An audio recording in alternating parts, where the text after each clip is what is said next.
The afternoon sun hung low over the Dutch-German border on April 28, 1945, casting long shadows across farmland that had become a battlefield, across roads churned to mud by tanks and artillery, across villages where civilians sheltered in cellars while armies fought for control of spaces that no longer resembled the peaceful countryside they had been months before.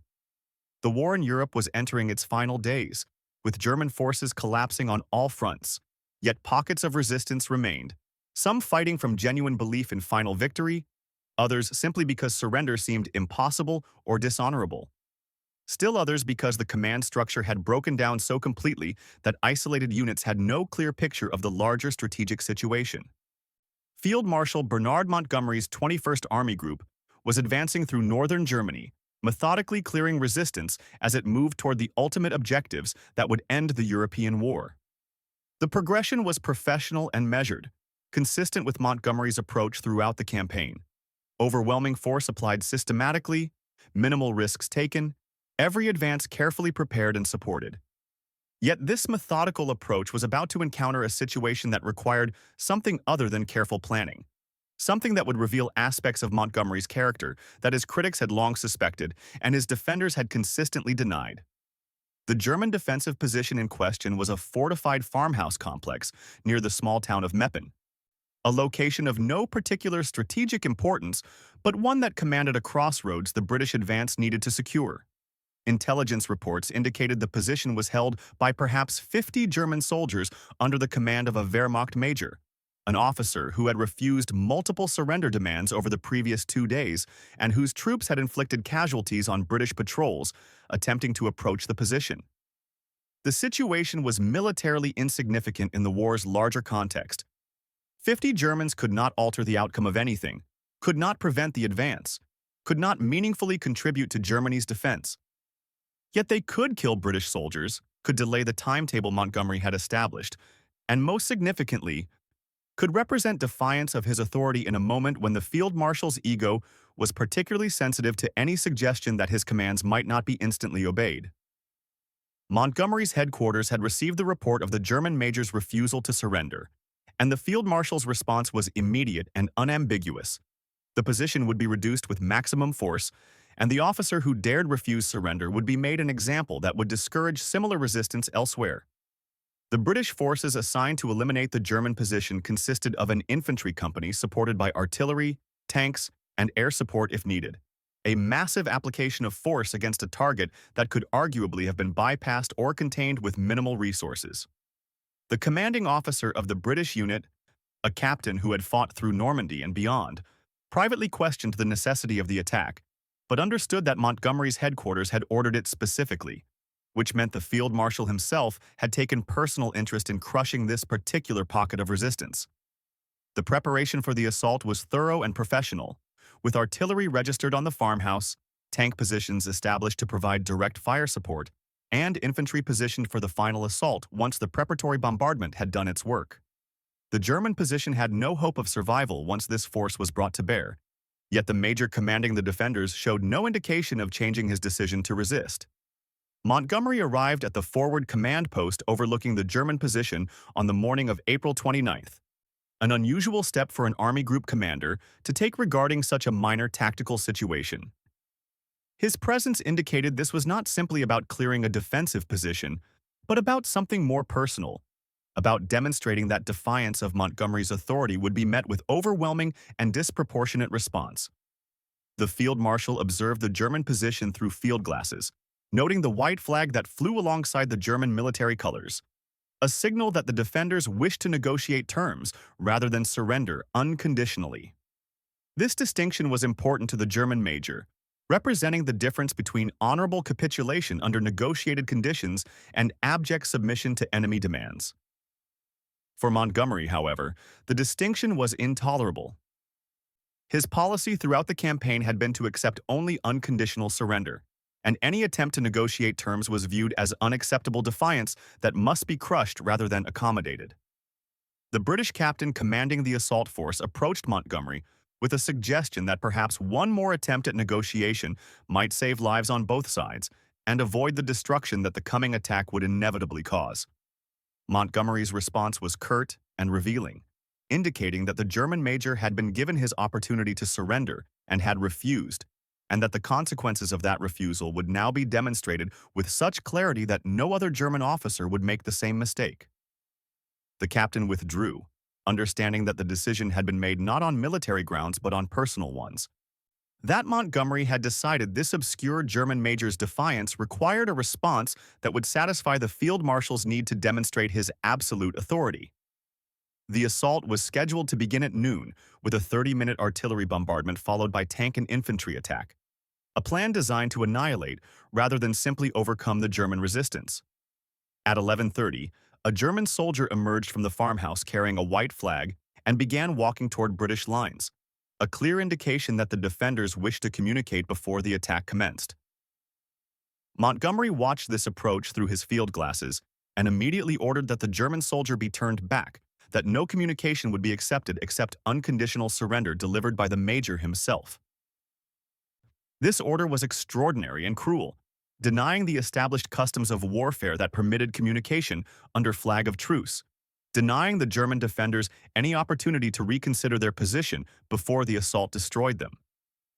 The British soldiers at the forward positions were uncomfortable with this order, recognizing it as unnecessarily harsh, but they followed it nonetheless, turning away the German soldier and sending him back to the farmhouse with the message that only the major's personal surrender would be accepted and that he had 15 minutes to decide before the artillery began firing.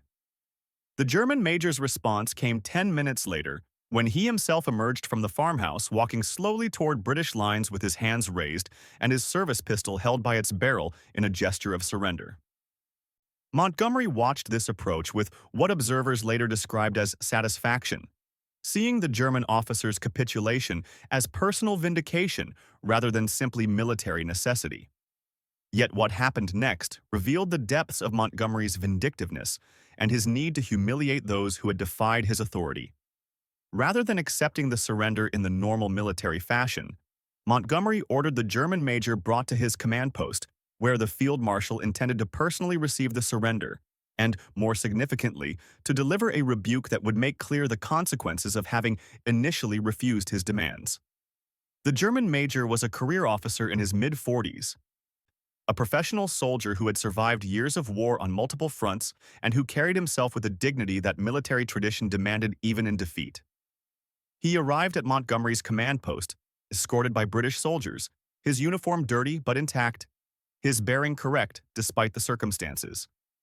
Montgomery kept the German officer standing at attention for several minutes before acknowledging his presence, a calculated insult designed to establish dominance and humiliate the man who had dared resist. When Montgomery finally spoke, his words were not those of a professional soldier accepting an honorable surrender, but rather those of a man exercising power over someone who had wounded his pride. He told the German major that his resistance had been futile and stupid, that it had achieved nothing except to ensure that his men would now be treated as prisoners without the considerations that might have been extended had they surrendered when first demanded. The German major attempted to explain his initial refusal, noting that he had been following his orders to defend the position and that he had only sought terms that would protect his men's honor while accepting the reality of military defeat. Montgomery cut him off, declaring that German officers' concerns about honor were meaningless given the crimes the German military had committed throughout the war, that any Wehrmacht officer who spoke of honor was either a fool or a hypocrite, and that the major's duty had been to surrender immediately rather than cause further bloodshed in a war already lost. This tirade was deeply revealing of Montgomery's character, his inability to distinguish between the Nazi regime's crimes and the actions of individual German soldiers, his need to morally condemn those who had opposed him rather than simply accept their military surrender, his willingness to violate the professional courtesies that traditionally governed relations between enemy officers. The German major stood silent through Montgomery's rebuke, his face showing no emotion, maintaining the military bearing that his training and tradition demanded even as he was subjected to this humiliation. Montgomery interpreted this silence as further defiance, as evidence that the German officer remained unrepentant and arrogant despite his defeat. In reality, the major's silence likely represented something else entirely: the recognition that Montgomery was not interested in dialogue or explanation, but rather in performing dominance, in demonstrating his authority to the British officers watching this scene, in ensuring that this minor incident of resistance would be remembered as a lesson about the consequences of defying the field marshal's commands. When Montgomery finished speaking, he dismissed the German major with a gesture, ordering him taken away to join his men in captivity, without any of the formal acknowledgement that military tradition normally accorded to an officer's surrender. The British officers who witnessed this scene had mixed reactions. Some, particularly those who shared Montgomery's contempt for German military professionalism and who viewed all Wehrmacht officers as complicit in Nazi crimes, saw nothing wrong with the field marshal's treatment of the German major. Others, however, were troubled by what they had observed, recognizing it as unnecessary cruelty that violated the military code they believed should govern even the conduct of victors toward the vanquished. One British captain later wrote in his diary that Montgomery had seemed less concerned with military necessity than with personal satisfaction, that the field marshal had appeared to enjoy humiliating the German officer in a way that suggested this was about Montgomery's ego, rather than about maintaining discipline or deterring further resistance. This observation captured something essential about the incident. It revealed Montgomery's need for absolute obedience and his vindictiveness toward those who initially denied him that obedience, even when they eventually submitted. The 50 German soldiers who had defended the farmhouse were marched into captivity that afternoon. Their war ended without the dramatic last stand that might have resulted had the artillery bombardment proceeded as planned. They had been saved by their commander's decision to surrender, yet that commander had been denied the respectful treatment that military tradition suggested he had earned by making that difficult choice. The incident passed largely unnoticed in the larger narrative of the war's final days. 50 Germans surrendering was hardly newsworthy when entire armies were capitulating across Germany. Yet for those who witnessed it, particularly British officers who valued military professionalism and the traditions that governed relations between honorable enemies, the incident lingered as evidence of Montgomery's character flaws, his inability to separate personal pride from military duty, his need to dominate and humiliate rather than simply to prevail. The strategic irrelevance of the incident made Montgomery's behavior even more difficult to justify. Had this been a significant military position, had the German resistance genuinely threatened the British advance or endangered substantial numbers of Allied troops, then Montgomery's insistence on unconditional surrender and his harsh treatment of the German commander might have been defensible as necessary firmness in a critical situation. But this was not such a case. This was an isolated pocket of resistance that could have been bypassed or contained, defended by an officer who was willing to surrender, but sought to do so in a manner that preserved some element of military honor for himself and his men.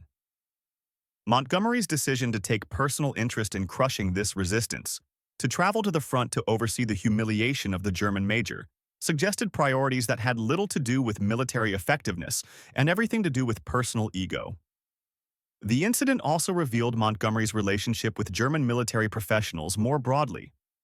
Throughout the campaign, Montgomery had shown consistent hostility toward the German officer corps, refusing to acknowledge their professional competence or to extend the courtesies that had traditionally marked relations between enemy officers. This hostility stemmed partly from genuine moral outrage at German military participation in Nazi crimes, but it also reflected Montgomery's need to believe in his own superior generalship, a belief that required viewing German commanders as incompetent or criminal rather than as worthy opponents who had been defeated by superior resources as much as by superior leadership. The German major at Meppen represented everything Montgomery refused to acknowledge about the German military: professional competence, personal courage, adherence to military honor even in defeat. By humiliating this officer, the German major's fate after this incident remains largely unknown, lost in the chaos of Germany's final collapse and the massive prisoner of war system that processed millions of captured German soldiers in the war's final weeks. He likely spent months or years in Allied captivity before being released to return to a Germany that bore little resemblance to the nation he had served. Whether he ever learned that his brief defiance had drawn the personal attention of one of Britain's most famous generals, whether he understood that his humiliating treatment resulted not from military necessity but from having wounded a powerful man's pride, remains unknown. What is clear is that the incident left an impression on British officers who witnessed it. contributing to a growing understanding among some in the British military that Montgomery's celebrated qualities as a commander came packaged with serious character flaws that became more apparent as the war progressed and as the need for careful public relations management of his image decreased.